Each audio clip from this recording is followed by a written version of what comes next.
It is 10:17 on a Monday morning, and your brother sees you pushing a cart through a hardware store. He should be at work. You should be at work. At least that is how he sees it. He looks at the paintbrushes in your cart, then at the old sweatshirt you are wearing. His eyes pause for half a second too long. Day off, he asks? You could tell him the truth. You could tell him that last Friday was your final day, that there was no argument with your manager, no cardboard box, and no security guard waiting beside your desk. You could tell him that after 23 years of alarms, commutes, meetings, and carefully invested paychecks, you walked out because you no longer needed another one. Instead, you say something like that. Your brother nods slowly. By lunchtime, your mother sends you a message. Everything okay at work?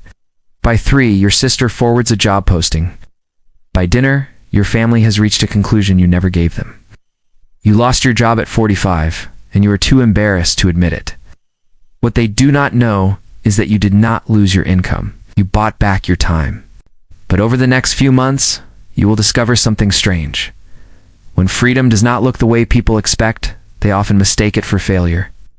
And sometimes the hardest part of retiring early is not building enough money to leave. It is deciding what to tell the people who stayed.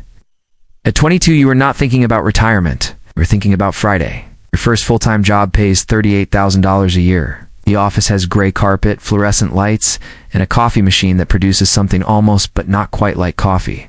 You are grateful to be there. Your father has spent his life repairing heating systems. Your mother works the front desk at a dental clinic. They raised 3 children without ever missing a mortgage payment. But every unexpected expense became a family event. A transmission meant canceled plans. A medical bill meant a quieter Christmas. A week without overtime meant the credit card carried a balance into the next month. So, when your first paycheck arrives, you do what everyone expects. You take your parents to dinner. You replace your dying phone. You start looking at cars. Then, during lunch one afternoon, an older coworker named Alan opens an investment statement at the table beside you. He is 59. He stares at the page without moving. You ask if everything is okay.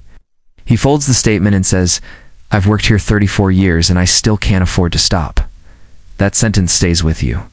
Not because Alan is irresponsible. He's not. He has a house, 2 children, and a truck that always looks new. He earns more than you do. He works every available hour. But he has built a life that requires every future paycheck to arrive on time. That night, you open a retirement calculator. You do not understand half the boxes. Expected return, inflation rate, withdrawal rate, tax-deferred contribution. But you understand the final number. Time is expensive. You increase your workplace retirement contribution from 3% to 10%. It makes your next paycheck smaller by an amount you immediately notice. You almost change it back. Instead, you learn to live around the missing money. That is the first decision. It does not feel important. Most important decisions do not. 25, you earn $52,000. Your friends begin upgrading. One buys a new SUV, another moves into an apartment with a rooftop pool. Your brother finances a boat, although he lives 40 minutes from the nearest lake. You drive a 6-year-old sedan and move into a modest apartment with your girlfriend. Maya knows about the spreadsheet. It is not impressive. It has no complicated formulas and no secret stock picks. It contains your income, your expenses, your debts, and a number labeled years until optional. At first, the number is 37, then 34, then 31. You are not trying to become rich quickly. You're trying to become less dependent slowly. You and Maya marry at 28. The wedding is warm, crowded, and smaller than some relatives expected. An uncle jokes that you must be saving for a mansion. You laugh because explaining the truth would sound ridiculous. You are saving for Tuesday mornings 20 years from now. When your daughter Sophie is born, your plan almost disappears. Childcare costs more than your first apartment. Health insurance rises. Sleep vanishes. The market falls. And the account you spent years building loses nearly a quarter of its value in a few frightening months. For the first time, you wonder whether the entire idea is childish. Maybe adults are supposed to keep working until someone gives them permission to stop. Maybe freedom is one of those things people discuss online, but never actually touch. Maya reminds you that the plan was never a straight line. You reduce your contributions, but you do not stop them. You keep buying through the decline. You build an emergency fund large enough to protect the investments from ordinary disasters. The market eventually recovers. More importantly, so does your confidence. At 33, you are promoted into operations management. Your salary reaches $91,000. People expect your lifestyle to change. It does, but not in the visible direction. You increase your retirement contribution. You automate investments into broad, low-cost funds. You pay extra toward the mortgage. Half of every raise goes toward the future before the present has time to claim it. You still take vacations? You still buy birthday gifts? You still order pizza on exhausted Fridays? But you stop treating every increase in income as evidence that your expenses deserve a promotion too. Your family does not see any of this. They see the same sedan. They see a house smaller than the one your title could probably afford. They see you declining an expensive group vacation one year because you have chosen a national park instead. Your sister once tells your mother that you are doing okay, but probably stretched.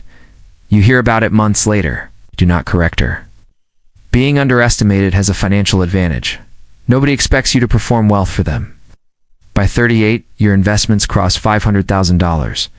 There is no celebration. The number appears on a Wednesday night while the dishwasher is running. You and Maya look at the screen, smile, and return to packing Sophie's lunch. By 41, the mortgage is gone. By 43, your invested assets cross $1 million. By 45, you have just over $1.6 million invested. 18 months of expenses in cash, no consumer debt, and a house you own outright.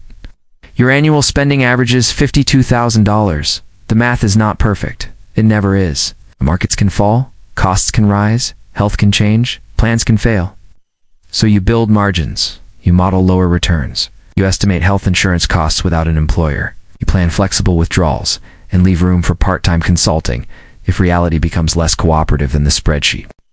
Then one Sunday evening, you open the file and see that the cell labeled years until optional no longer contains a number. It says, now. You stare at it for a long time. For 23 years, freedom was a future tense. Suddenly it is a decision. You expect quitting to feel dramatic. It does not. Your manager closes the office door and asks which company recruited you. When you say there is no company, he looks confused. You're taking a break? An indefinite one. He studies your face, as if looking for the crisis hidden behind the answer. You explain that you have planned for this. You say you want more time with your family. You offer 8 weeks to document everything and train your replacement. He asks whether more money would change your mind. For most of your career, that question would have controlled the conversation. Now, it does not. That is the first moment retirement feels real. It's not when your account crossed $1 million, not when the mortgage balance reached 0. When someone offers you more money and you realize money is no longer the most valuable thing on the table.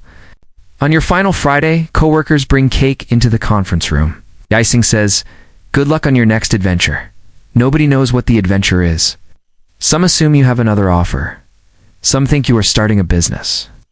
One quietly asks if you were pushed out. You leave with a framed team photograph, a plant, and the laptop charger you accidentally carried to your car. At 5:40, you sit behind the steering wheel and wait for the emotional wave. Relief, pride, fear, something. What you feel is silence. For 23 years, the next Monday has always belonged to someone else. This one belongs to you. You wake at 5:52 without an alarm. Your body has not received the news. You lie still, listening to Maya breathe. Then you remember there's nowhere you have to be. You make breakfast for Sophie. You drive her to school instead of leaving before she wakes. She talks for 11 uninterrupted minutes about a science project. You realize you've spent years asking how school was after the most detailed parts of the day were already gone. Afterward, you go to the hardware store for paint. That is where your brother sees you. That is where the misunderstanding begins. You could end it with one sentence. But retirement at 45 sounds like bragging, especially inside a family where work has always been evidence of character. Your father worked through a back injury because the bills did not care how he felt. Your mother counted paid sick days before scheduling surgery. Your brother measures security by the size of a paycheck. Your sister has 2 children and a mortgage that resets her anxiety every month. Saying "I do not need to work anymore" feels less like sharing news and more like announcing that you escaped a storm while everyone else is still standing in the rain. So you remain vague. And vagueness gives fear room to write its own story. Your mother calls the next evening. She begins with ordinary questions, then gently asks whether the company is restructuring. You say everything is fine. She hears avoidance. Your sister sends 3 job listings and the phone number of a recruiter she met at a school fundraiser. Your brother invites you to lunch and spends 40 minutes explaining that good people get laid off all the time. You appreciate the kindness beneath the assumption, so you thank them. That is your second mistake. To them, gratitude sounds like confirmation. For the first few weeks, your family treats you carefully. Your mother insists on paying for dinner. Your sister avoids mentioning an upcoming vacation. Your brother tells you he can lend you money until things stabilize. You decline without explaining. Then sympathy begins to change. At a family barbecue, your brother asks how the job search is going. I'm not searching, you say. He looks toward Maya, then back at you. You can't wait for the perfect role. You tell him you are taking time. He says, must be nice. The phrase is small, but the temperature around it is not. To him, time off is something an unemployed person tolerates, not something a responsible person chooses. Your father is quieter. He asks whether you are keeping busy. You list what you have been doing. Taking Sophie to school. You're painting the kitchen. Exercising. Helping at a food distribution center twice a week. Driving him to a medical appointment next month. He nods, but you can tell the list has not answered his question. He did not ask whether your days were full. He asked whether they were economically justified. That is when you understand how deeply employment shapes identity. When you had a job, nobody demanded a moral explanation for 8 hours spent in meetings. The paycheck made the time legitimate. Now, you can spend an afternoon helping your father, and some part of him still wonders whether you should be doing something more productive. Meanwhile, your days settle into a rhythm. You run in the morning, you cook more, you read books you once bought aspirationally and never opened. You learn that a Tuesday afternoon is quieter than a Sunday because nobody is trying to force relaxation into the final hours before Monday. You'll also learn that freedom is not constant happiness. Some mornings feel directionless. Without deadlines, tasks expand. Without a title, introductions become awkward. What do? People ask. I'm retired sounds implausible. I manage our investments sounds inflated. I'm taking time off makes strangers search your face for damage. For months, you answer differently depending on who is asking. The money solved the scheduling problem. It did not solve the identity problem. The truth finally arrives at your mother's birthday dinner. Your parents, siblings, spouses, and children crowd around to push together tables at a neighborhood restaurant. The evening is warm until your mother announces that she has spoken to the manager at the dental clinic. Their billing office needs a supervisor. It might not be what you were making, she says, but it could hold you over. Your brother says it is easier to find a job when you already have one. Your sister adds that gaps look bad after 40. They're trying to rescue you. But underneath their concern, you hear a verdict. A man who is not earning must be drifting. Maya looks at you. She has spent months respecting your decision to keep the numbers private. Now she gives the smallest nod. You put down your fork. I didn't lose my job, you say. The table becomes quiet. You explain that you resigned. You explain that you and Maya have invested for more than 20 years, paid off the house, kept expenses manageable, and built enough flexibility to stop working full-time. Your mother looks relieved first, then confused. Your father asks, enough for how long? You answer, if we manage it carefully, the rest of our lives. Nobody speaks for several seconds. Your brother laughs once, but there is no humor in it. So you're rich. You say you are secure. You explain that the portfolio is not a vault of cash waiting to be spent. It is a system designed to support decades of living. Depends on controlled withdrawals, reasonable returns, and the willingness to adjust. But the technical explanation is not what they hear. They hear that while everyone believed you were struggling, you had more than enough. Your sister's expression changes. Why didn't you tell us? It's a fair question. You say you were afraid the information would change the way people treated you? Your brother leans back. You let mom worry for months. He is right. Privacy protected you, but it costs other people peace. You apologize for that. Then your father asks a different question. Why would you stop at 45? You're in your best earning years.